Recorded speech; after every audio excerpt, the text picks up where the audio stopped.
നമസ്കാരം. ഇന്നത്തെ ടിപ്സ് എന്ന് പറയുന്നത് നിരന്തരം വീടുകളിൽ കുടുംബ കലഹം ഉണ്ടാകുന്നത് എന്തുകൊണ്ടാണ് എന്ന് പരിശോധിക്കാൻ വേണ്ടിയാണ്. കാരണം വീട്ടിൽ നിന്ന് പുറത്തോട്ട് പോകുമ്പോൾ ഒരു പ്രശ്നമില്ല, വളരെ ഐക്യതയോടുകൂടി നടന്നു പോകും. തിരിച്ച് വീട്ടിൽ വന്ന് കയറുമ്പോൾ പ്രശ്നങ്ങൾ, കലഹങ്ങൾ, അങ്ങോട്ടും ഇങ്ങോട്ടും അച്ഛനും അമ്മയും തമ്മിലടി, കുട്ടികൾ തമ്മിലടി, പല പ്രശ്നങ്ങൾ രൂക്ഷമായിക്കൊണ്ടിരിക്കും.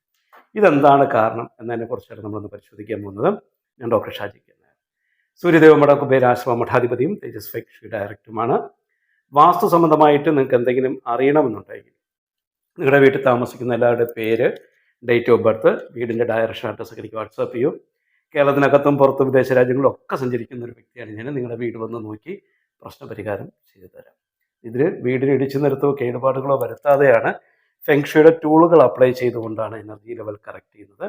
നമുക്ക് അതിന് ട്രസ്റ്റ് ചെയ്ത് കഴിഞ്ഞാൽ വിതിൻ 24 ഹവേഴ്സിനകത്ത് ചേഞ്ച് അറിയാൻ പറ്റും. അപ്പോൾ നമുക്ക് വിഷയത്തിൽ കിടക്കാം. സാധാരണ ഓരോ റൂമുകളിലും, ഇപ്പം ലിവിങ് റൂമിലായിരുന്നാലും ബെഡ്റൂമിലായിരുന്നാലും കിച്ചണിലായിരുന്നാലും ഒക്കെ ഉണ്ടാകുന്ന നെഗറ്റീവ് എഫക്റ്റാണ് നമുക്കുണ്ടാകുന്ന ഈ ഒരു മാനസിക പിരിമുറുക്കം നമുക്കുണ്ടാക്കി തരുന്നത്. അതിൽ ഏറ്റവും കൂടുതൽ നമുക്ക് ബാധിക്കുന്നത് കിച്ചണിൽ നിന്നുള്ള നെഗറ്റീവ് എനർജിയാണ്. കിച്ചണിൽ നിന്നുള്ള നെഗറ്റീവ് എനർജി എങ്ങനെയാണെന്ന് വെച്ച് കഴിഞ്ഞാൽ, വീട്ടിലുള്ള സ്ത്രീകൾ ഏറ്റവും കൂടുതൽ സമയം കൈകാര്യം ചെയ്യുന്ന സ്ഥലം കിച്ചണാണ്. അപ്പോൾ കിച്ചണിനകത്ത് ഒരൊറ്റ കാര്യം നമ്മൾ ശ്രദ്ധിച്ചാൽ മതി. കിച്ചണിനകത്ത് നമ്മൾ ഒരേ ഒരു കാര്യം മാത്രം ശ്രദ്ധിച്ചാൽ മതി. ഈ പറയുന്ന കലഹങ്ങൾ നമുക്കൊരു കുറേ മാറ്റാൻ പറ്റും. കുറേ നമുക്ക് അതിൽ നിന്നൊരു റിക്കവർ ചെയ്യാൻ പറ്റും. അത് നമ്മൾ വേറെ ഒന്നുമല്ല, നമ്മുടെ സാധാരണ കിച്ചൺ സെറ്റ് ചെയ്യുമ്പോൾ കുറേ കാര്യങ്ങൾ നമ്മൾ സെറ്റ് ചെയ്യേണ്ടതായിട്ടുണ്ട്. അതിൽ ഒത്തിരി കാര്യങ്ങളുണ്ട്. അതിനകത്ത് വളരെ ഇമ്പോർട്ടൻ്റ് ആയിട്ടുള്ള ഒന്നാണ് അഗ്നിയും ജലവും. ഈ ജലവും അഗ്നിയും വിരുദ്ധമായിട്ടുള്ള രണ്ട് ധാതുക്കളാണ്. ഈ അഗ്നി കൊണ്ട്, ഈ ജലം കൊണ്ട് അഗ്നിയെ അണയ്ക്കുവാനും കഴിയും.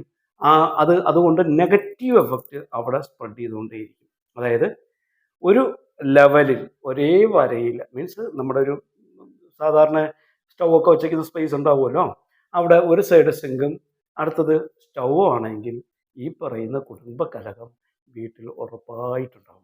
കാരണം വെച്ചാൽ ജലവും അഗ്നിയും നെഗറ്റീവ് എഫക്റ്റ് ചെയ്തുകൊണ്ടിരിക്കുന്ന ഒരു ഇതാണത്. അതേപോലെ തന്നെ സ്റ്റൗവും നേരെ ഓപ്പോസിറ്റ് ഒരു ഫ്രിഡ്ജ് ഇരിക്കണമെങ്കിലും സെയിം എഫക്റ്റാണ്. ഫ്രിഡ്ജും നമ്മൾ ജലത്തെ സൂചിപ്പിക്കുന്നതാണ്. അപ്പം ഇങ്ങനെയുള്ള ഉണ്ടെങ്കിൽ നിങ്ങളുടെ വീട്ടിൽ ഇന്ന് തന്നെ ഒന്ന് ചെക്ക് ചെയ്യാം. നിങ്ങളുടെ വീട്ടിൽ ഒരേ ലെവലിലാണ് അടുപ്പും അതേപോലെ തന്നെ സിങ്കും ഉണ്ടെങ്കിൽ അതിനകത്ത് ഒരു ചെറിയൊരു റെമഡി നിങ്ങൾ ചെയ്താൽ മതി. കുറേ വിഷയങ്ങൾ മാറും. അതായത് ഒരു ചെടിച്ചട്ടിക്കകത്ത് ഒരു ചെടി നട്ടിട്ട് ഈ സിങ്കിൻ്റെയും അടുപ്പിൻ്റെയും ഇടയ്ക്ക് വെച്ച് കൊടുക്കാം. അതുകൊണ്ട് എന്താണെന്ന് വെച്ചാൽ ജലം, മരം, അഗ്നി എന്നുള്ളൊരു സൈക്കിൾ ഫില്ല് ചെയ്യാൻ വേണ്ടിയാണ്.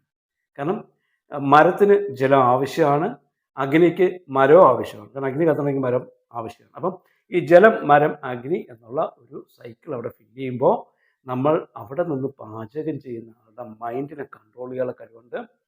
ഭക്ഷണമൊക്കെ കുറച്ച് ടേസ്റ്റി ആയിട്ടുള്ള ഭക്ഷണം കഴിക്കാൻ പറ്റും. പരീക്ഷിച്ച് നോക്കും. ഒത്തിരി 10-30 വർഷത്തെ എക്സ്പീരിയൻസ് എനിക്ക് ഫീൽഡിലുണ്ട്. പല വീടുകളിൽ ചെന്ന് നോക്കിയിട്ട് ചെറിയ ഇങ്ങനെയുള്ള പരീക്ഷണങ്ങൾ ഇട്ട് നോക്കിയിട്ട് അതിൻ്റെ റിസൾട്ട് എത്രത്തോളം കൂടുതൽ റിസൾട്ട് കിട്ടിയിട്ടുള്ളതുകൊണ്ടാണ് പറയാൻ കാരണം. അപ്പോൾ അതൊന്ന് ചെയ്യാം. പിന്നെ കിച്ചണിൽ പാടില്ലാത്ത കുറേ കാര്യങ്ങളുണ്ട്. അതൊക്കെ നമുക്ക് വരും എപ്പിസോഡിൽ പറഞ്ഞു തരാം. അപ്പോൾ ചെറിയ ടിപ്സുകളായിട്ടാണ് കൊടുക്കുന്നത്. വലിച്ചു വാരി നീട്ടി കൊടുക്കേണ്ടെന്ന് കരുതിയിട്ടുണ്ട്. അതുകൊണ്ടാണ് നമ്മൾ ചെറുതായിട്ട് കൊടുക്കുന്നത്. ആദ്യമായിട്ടാണ് ഈ ചാനൽ കാണുകയാണെങ്കിൽ സബ്സ്ക്രൈബ് ചെയ്യാൻ മറക്കണ്ട. മണി ബട്ടൺ പ്രസ് ചെയ്തോളൂ. അടുത്തൊരു എപ്പിസോഡുമായിട്ട് കാണുന്നത് വരേക്കും നന്ദി, നമസ്കാരം.